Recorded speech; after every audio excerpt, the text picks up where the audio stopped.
Recently, 30-ton black granite sealed sarcophagus was found in Alexandria. How do we deal with this understanding? New ancient Egyptian discoveries. The fertile caves to watch. What lessons could black Africans derive from this archaeological event so as to be smarter today, tomorrow, and yesterday? Descendants of the wisest people or to ever walk the earth. We want to show and to share 3 cardinal principles a black person can adopt and employ if such discoveries are made, and even when revisionists revise what has been established before. These are: 1. Historical geographical nativity, 2.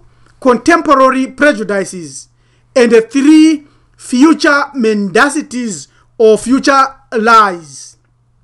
1. Historical geographical nativity answers to the questions of where, when, who, what, and how. One definitive, absolute, unalterable principle to anchor on with this is to accept that ancient Egypt is in Africa and was civilized by black people. How did they civilize it? By activating the secret laws of creation which they received via their ancestor, and honest scholars would attest to the fact that ancient Egypt is in Africa and was founded by ancient Africans.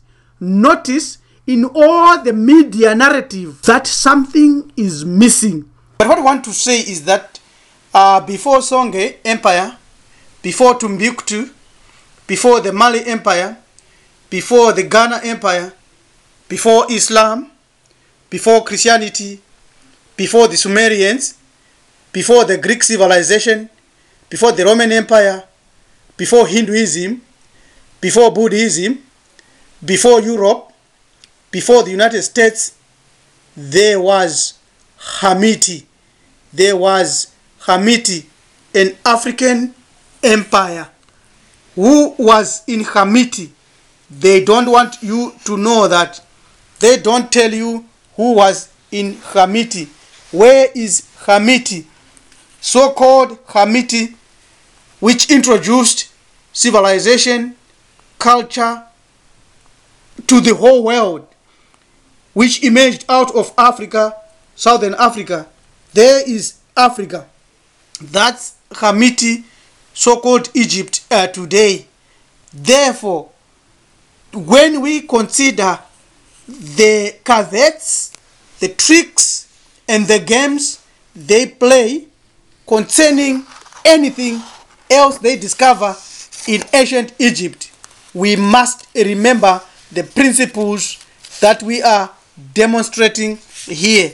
The truth and the facts of the matter of ancient Egypt.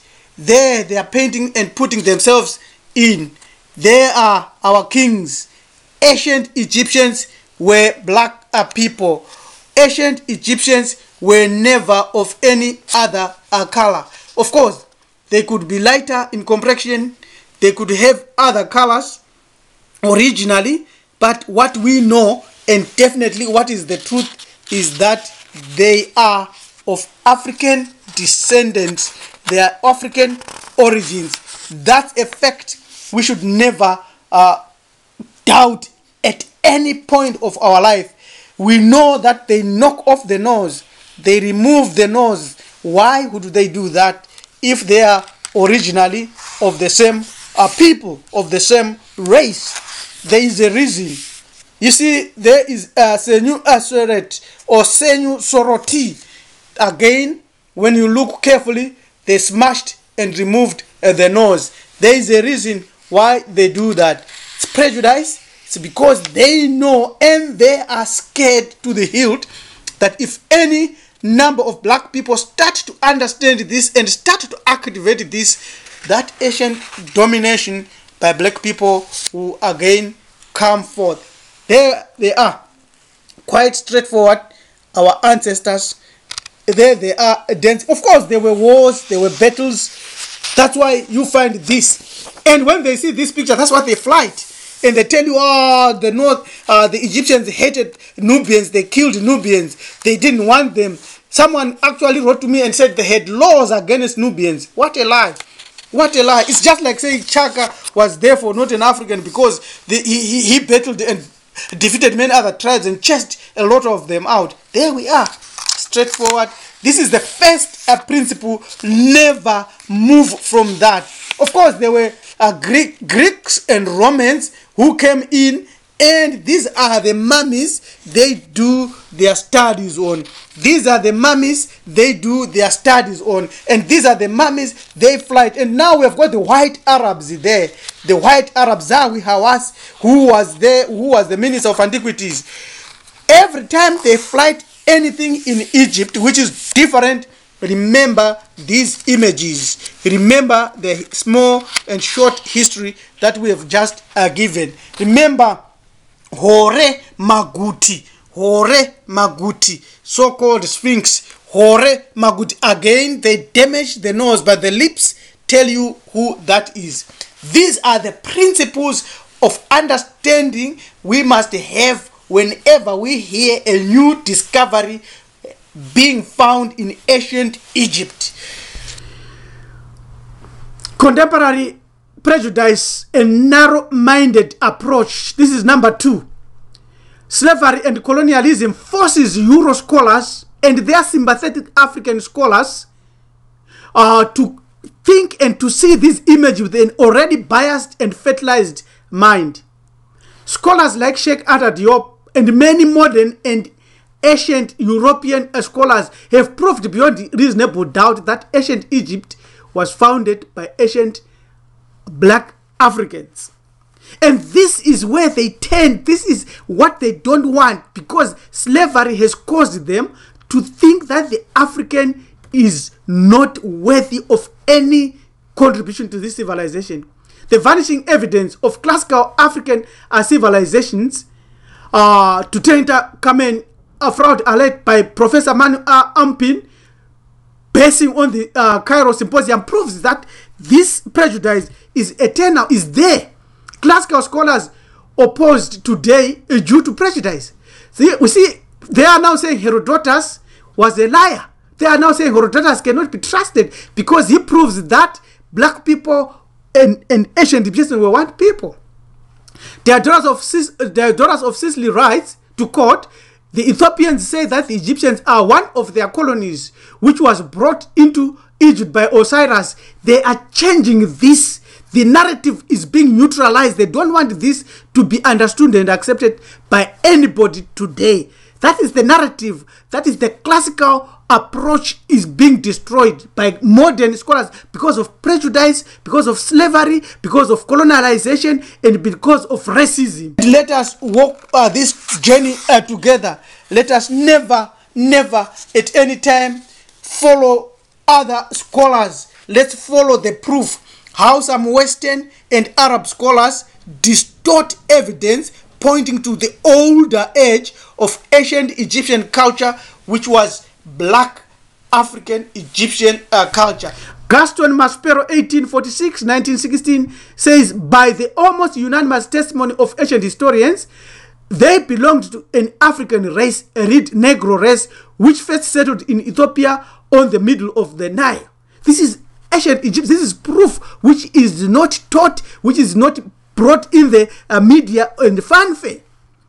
Champollion the Younger set forth in the 13th letter to his brother. It concerns the bas relief on the tomb of Sesostris, which dates back to the 16th century before Common Era, and represent the races of men known to the Egyptians at that time. This monument is the oldest complete ethnographical document available. We have shown it, it's there, but there is always doubt and debate against it. Here is what Champollion says about it. Namely, one, the inhabitants of Egypt, which by itself formed one part of the world, which is Africa. The inhabitants of Africa proper, they were all blacks. And finally, he says that Europeans in those remote epochs, frankly, did not cut too fine a figure in the world. So that's what they don't want you to know. Future Menzacity is the last one and the third one of this tripartite of power. You see here, they already are changing images and names and languages and words. They will be planting evidence to obliterate blackness of ancient Egypt. Christianity continues worshipping a European god. Islam continues to portray a white Arab prophet or white Arabs as superior. Although they pretend to be the same, their jihadist destroys African tradition, which they call pagan. African politicians, African economists, African educationists, and black educationists everywhere on earth will never teach anything about our greatness. Some, of course, are trying. Many have come up, but the majority in the curricula and the syllabus setting, they don't, because of some other factors of money and grants.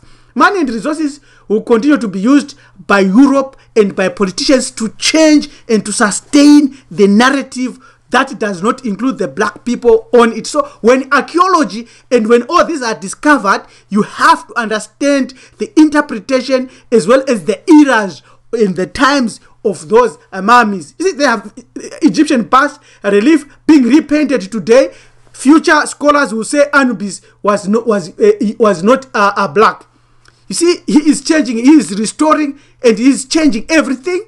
Hieroglyphically, he is changing it. And this is the university staff of University of Chicago's Oriental Institute. They are using software to change everything. All this have been changed. These were black. These were black. They are changing that. Now, remember, evidence being tampered with, slavery and colonialism come into the mind and also will work against us. Remember this picture every time you look at Hermetic artifacts. They are reworking our ancient African work to fit their Euro-Arab image. Just remember this image. They are doing it straight. Also remember slavery, Arab slavery in East Africa, and the death toll from that and what they did with that. They can no longer appreciate it, because then we will take over Middle East. We will take over so-called Middle East. In conclusion, therefore, let us remember that our black ancient thinkers were the first to formulate the concept of a creator now called our God from time infinity. These are our people, a belief in one God. Over the Nile, we wrote books, we had structures. These are original ancient Egyptians. And this is the original one. This is our religion, how we worship. So, the Trinity of power. These three principles will never change, but a black person may end up adopting dominating ideologies poured on us via other media. Whenever such discoveries are made, if they are honest, that will be fair and nearly impossible to miss. But remember, they are busy in laboratories, in universities, in institutes, manufacturing new discoveries to bury black ancient civilization. Revisionists get millions of grants via universities and private think tank elite clubs to revise what has been established, which is a disadvantage to their current power status. Adopt these enduring fireproof mental covers to deal with any other issue that will arise in the future. These are historical, geographical nativity, contemporary prejudices, and future mendacities or future lies. Spirit alive to the Trinity of power. If your heart and if your mind say this is the time, yes, this is the time. Contact us and let us walk this way in total unity. Thank you. This is Priest Teacher Rabbi Elem Tumizulu. Life Spirit of Amen, Hamiti, Hebrew Ethics. It's time to rebuild. Remember the Trinity of power and let us adopt them and use them. Thank you so much for watching. Subscribe and let us walk this walk together.